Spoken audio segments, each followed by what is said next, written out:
Okay, unboxing the ag6yj filter box, you'll find instructions, a very well silk screened circuit board, and this thing is high quality. Pads are wonderful. You'll find the bleeder resistors, capacitors, hardware, and the sheet metal and the grommets. You'll use this when you install it inside the SB220 because it's a little different than the great big block that was originally in these. I'll go through and I'll install one capacitor on screen, and then I'll do the rest, and then I'm going to do the same thing for the resistors. I'll install one on screen, then I'll install the rest off screen, and we'll work through progressively through the install of this into the SB220. Okay, so I misspoke. Looking at the instructions, I'll install the solder the resistors first to the board, making them 3/8 of an inch to 9 millimeter above the board. It's for heat dissipation. I take plastic door shims, roof shims, whatever, and I just cut them up into make little ramps. We're going to install 19 first. You'll need to bend the leads in because the distance here to here is a little bit smaller than the body of the resistor. So I bend them down,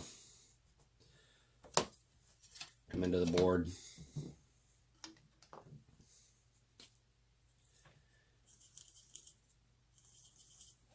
little flux solder. Oops, and I hit the wrong pads. Sorry about that. These here.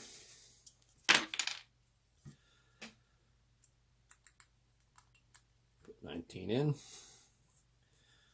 Put the little ramp under it. The very end of it is exactly 3/8 of an inch. Push it down.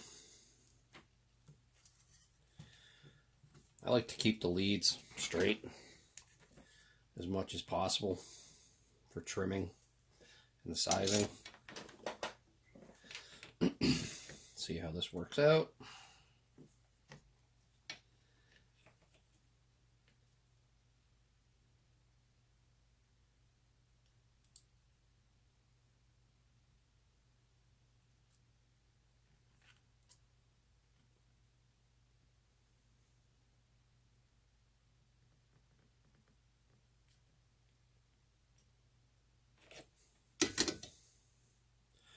Come back over, take the ramp out, bend it straight a little bit, then we'll trim it off later on.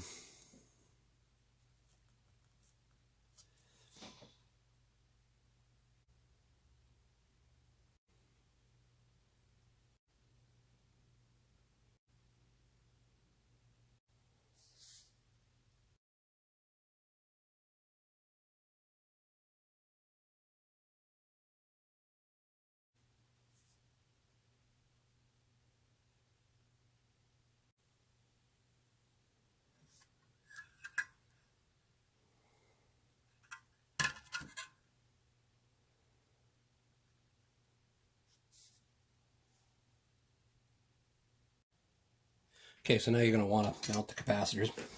Go on the opposite side of the board. I'm not going to go one by one on the resistors like I did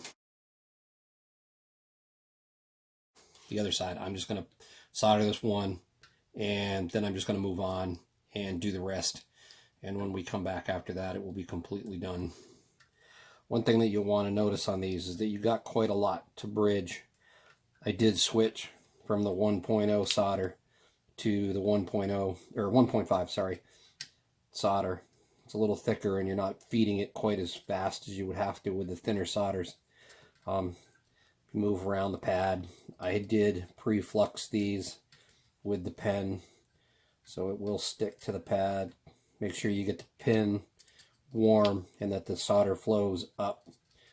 If you get it too hot, it's going to flow down through and you may want to move on and then come back to it and clean it up later, which I'm getting kind of tight on space around some of these, and I don't think I will bore you with that. So once I get this one done here, I think what I'll do is shut the camera off, finish my soldering, and then come back later.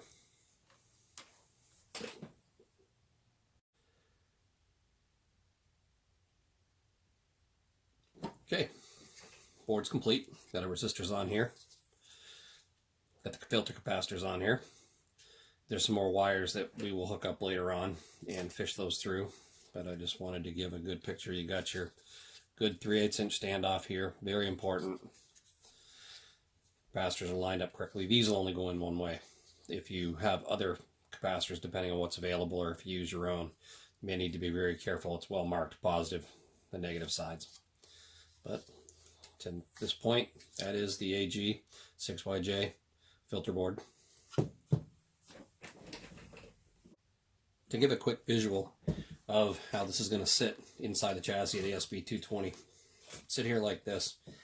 Your diode board will sit here on these standoffs from the old set. He put new ones in the kit, but I use the old phenolics, the 2 metal standoffs, and then the board will sit on here like this. And you'll get wires and stuff to fish, but this is just to give you a visual of how this is going to sit in here. Then this will sit on these stands and come in here and sit like this. This is just a quick visual of what it'll look like together once you get ready to put it onto the chassis.